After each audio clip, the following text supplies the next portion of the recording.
जिसे हम अपना मन कहते हैं, वो एक बड़ा नंबर प्रयोग कर रहा हूं, पर यह उससे कहीं ज्यादा है।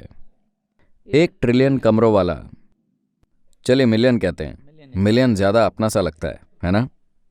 यहां मिलियन कमरों का महल है। क्या किसी ने हर कोना खोजा है? किसी ने नहीं। तो इसके गुण क्या हैं? इसकी प्रकृति कैसी है? ये कितना विशाल है? खैर, ये 2 सवाल हैं, लेकिन आपस में जुड़े हुए हैं। क्या किसी भी व्यक्ति ने अपने मन के सारे मिलियन कमरों को देखा है? नहीं, क्योंकि इसमें बहुत समय लगेगा। अगर आपको हर कमरे में चलकर जाना हो तो यह बहुत समय लेगा, लेकिन हमारा जीवन बहुत छोटा है। So nobody really sees all of them. इसलिए कोई भी उन सबको नहीं देखता। यह ऐसा है जैसे मान लीजिए आप 1000 कमरों वाले होटल में जाते हैं। वो आपको एक की कार्ड देंगे। आपका की कार्ड सिर्फ एक कमरा खोलता है।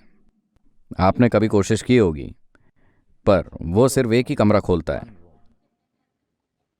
एक और व्यक्ति होता है, आमतौर पर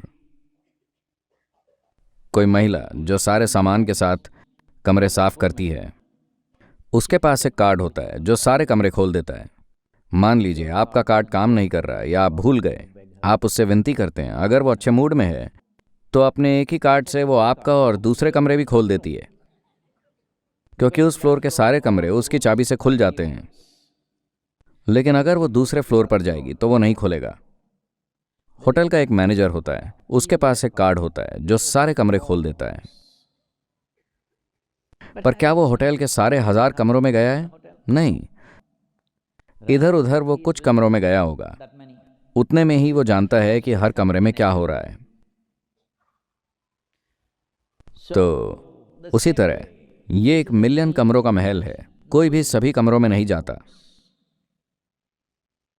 लेकिन एक कमरे में जाकर और उस एक कमरे पर पूरा ध्यान देकर आप सारे मिलियन कमरों को जान सकते हैं। उनके अंदर क्या है वो नहीं, लेकिन उनकी प्रकृति क्या है, उनमें क्या हो सकता है।